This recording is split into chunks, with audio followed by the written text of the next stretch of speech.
action this morning. This is Good Morning Football. Buenos dias, MJ, Willie, Isaac, and Rodney. You've been on the show before, but first time as a co-host, period. Welcome, my friend. How are you feeling in this early wake-up call? Yeah, feeling great. We're ready to get after it. Can say he was bright-eyed, bushy-tailed, even when we were very, very early, dark and early, as I like to say here.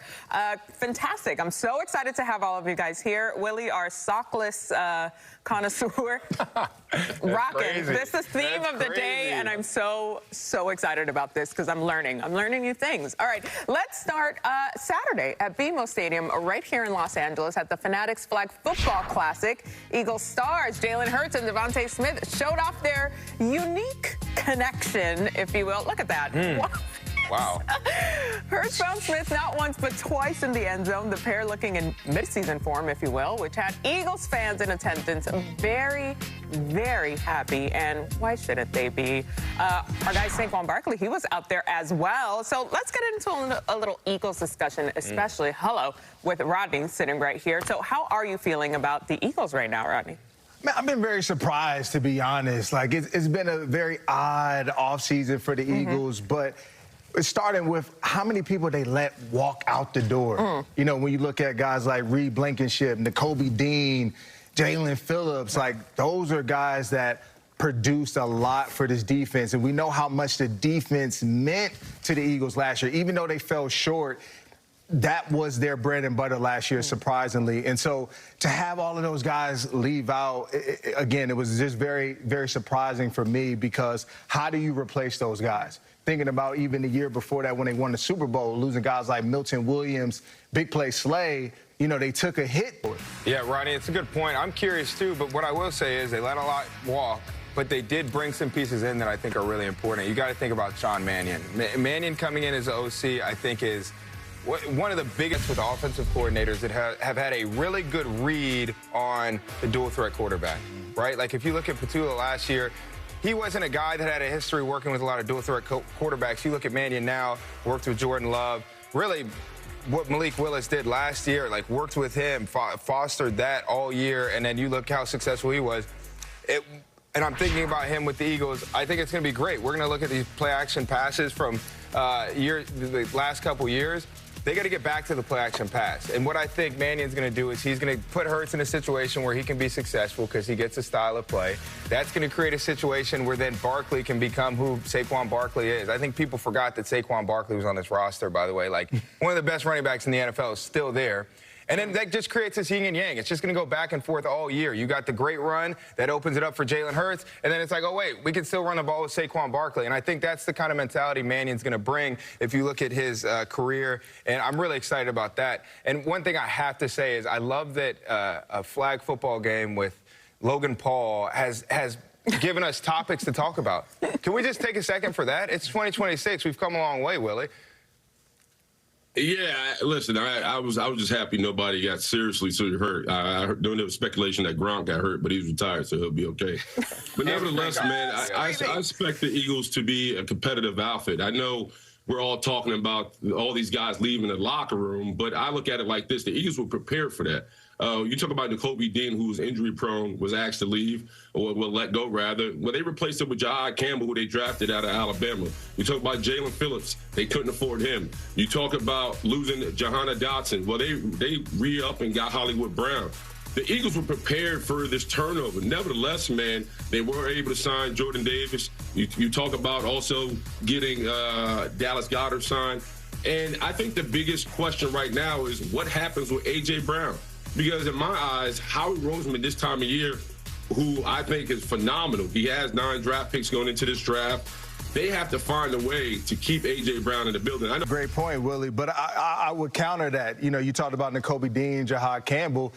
You know, Jahad Campbell, he started the season all because of Dean's injury. But as Dean got into the picture, he took his spot. And we saw Campbell's his level of play be reduced because of Nakobe Dean's performance, right? We all know your performance rewards your playing time. And so with that, Nakobe Dean was a factor. By the end of the season, he was a guy that you were circling every week as a disruptor. 40% pressure rate and win rate that he demonstrated, which was the best for the off-the-ball linebacker from the inside linebacker position. And then when we think about Reed Blankenship, 8 interceptions over his course of his career. All the guys that have worn the Eagles uniform before, Cooper DeJean, only 2 picks. Quinyon Mitchell, 0. Marcus Epps, 3 interceptions. And Makuba, 2. Again, this is a guy who gets to the football, and how are you going to now turn over the ball as much as Reed Blankenship brought to you?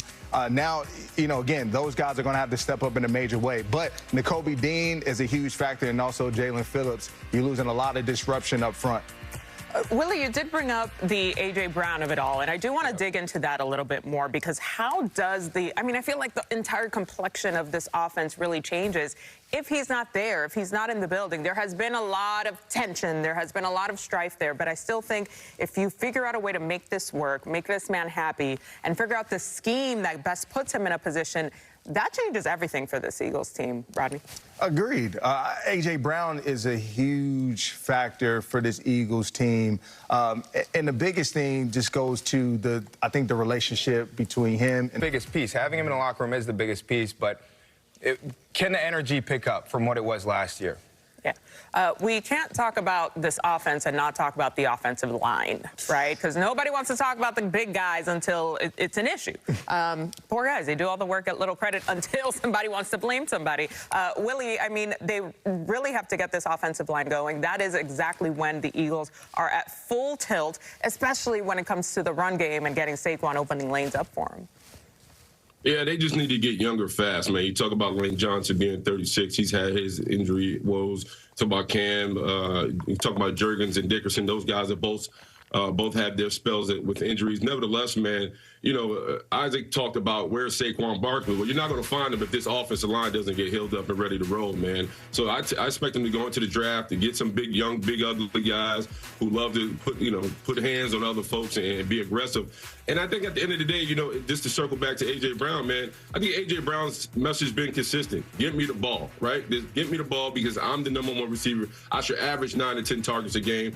And the reason why he's effective, when he's effective, is because of what Ali talked about earlier, the play action. And the play action is really, it stems from being able to run the ball at an efficient level. The Eagles were at his best when Saquon was able to run between the tackles. Saquon was bought to Philadelphia, to be that guy, that dynamic running back between the tackles, also be a third down threat. We didn't see that last year because of everything that the offensive line went through.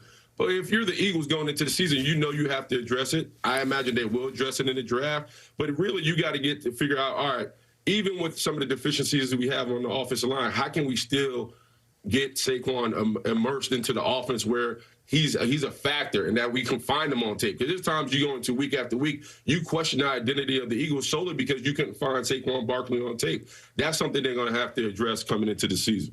Yeah, no question. But still, the nucleus of all of this, Jalen Hurts. Rodney, obviously, you guys are close. Can you share anything about his progression this offseason, what it's been like, any conversations you've had? No conversations with Jalen recently, but just my time with him, from when he came in as a rookie to what I see now is everything that he showed me in those 2 years that I spent with him in the locker room. Just knowing his pedigree, his work ethic. I love it, but I feel like what we really need to talk about is how he's reached Jameis Winston level with his quote. I need a whole segment. Give us an example. Give me the Hurts quote of the week. This guy is quietly one of the best quote guys in the NFL, and it's Which impressive. one sticks out to you? I don't even know. I just I picture him with the little old school hat that Willie probably has, sitting there, doing interviews, just perfect. Yeah. I need the quote of the week. I need the quote of the week every week on this show. It's a segment. Agree. He is an old soul somehow. What did the kids say? He's got aura? He's got aura. He definitely has aura. I nailed it. Every time I said he it talks. right. No.